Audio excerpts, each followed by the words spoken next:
অসমীয়াৰ আয়ুস ৰেখা অসমীয়া জনজীৱনৰ নদী সভ্যতা অৰ্থনৈতিক ক'ত নাই ব্ৰহ্মপুত্ৰ এই ব্ৰহ্মপুত্ৰখনক আমি জীয়াই ৰাখিবই লাগিব তাৰে পৰাশাৰে তাৰে চেষ্টাৰে আমি 3000 পেলনীয়া প্লাষ্টিক বটলেৰে এই বোটখন নিৰ্মাণ কৰি উলিয়াইছোঁ ইয়াৰ দৈৰ্ঘ্যতা হৈ গ'ল 33 ফুট আৰু বহল হৈ গ'ল প্ৰায়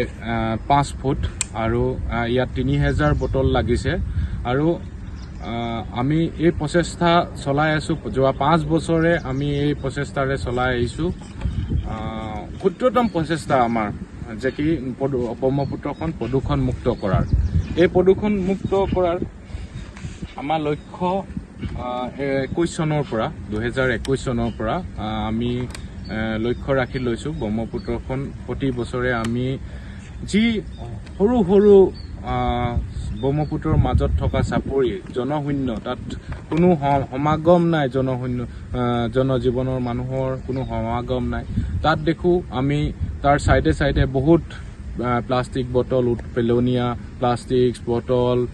বেলেগ ধৰণৰ সকলো প্লাষ্টিক তাত পৰি থাকে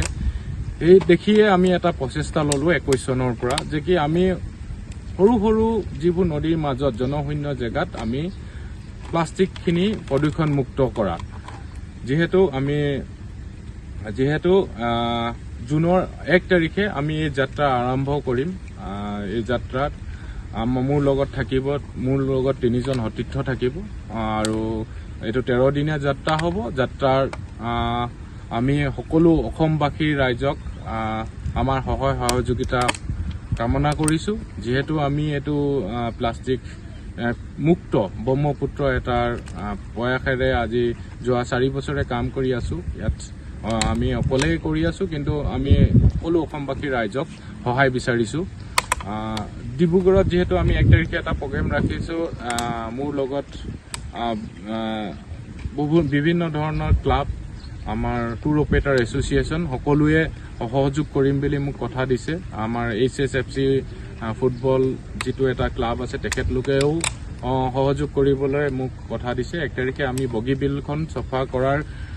পিছতে 9টা বজাত আমি ডিব্ৰুগড়ৰ পৰা এই যাত্ৰা আৰম্ভ কৰিম আৰু 13 তাৰিখে আমি গুৱাহাটীত এইটো যাত্ৰা শেষ কৰিম ধন্যবাদ